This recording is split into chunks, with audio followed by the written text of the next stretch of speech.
Par petits groupes, ils ont répondu à l'appel, envahissant progressivement la place, bien au-delà des 10 personnes autorisées aujourd'hui à se rassembler sur la voie publique.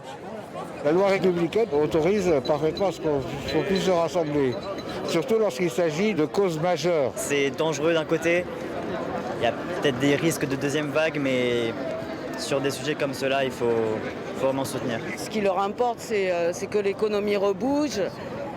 Et moi, ce qui m'importe, c'est que l'humanisme rebouge. En tête de cortège, une large banderole et des dizaines de pancartes sont alors déployées pour autant de messages dénonçant les actes racistes et les violences policières. Derrière, plusieurs centaines de personnes s'étirent le long des quais pour rejoindre le consulat des États-Unis. Je pense qu'il est temps qu'enfin les gens prennent conscience qu'on n'a pas les mêmes vies que tout le monde quand on est noir et que malheureusement, aujourd'hui, en 2020, on meurt encore juste parce qu'on est noir et qu'à un moment donné, il faut que ça s'arrête. C'est super important. Après, moi, j'arrive pas à mettre de mots sur ce qui se passe. Mais voilà, je soutiens. Il est important de montrer aux gens à quel point les gens sont indignés de ce qui se passe en fait, qu'il soit en France ou aux États-Unis.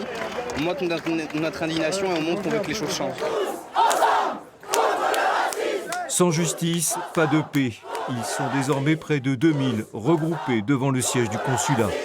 Slogans et prises de parole vont ainsi s'enchaîner. Les manifestants observant également une minute de silence, genoux à terre et poings levés, en signe de solidarité.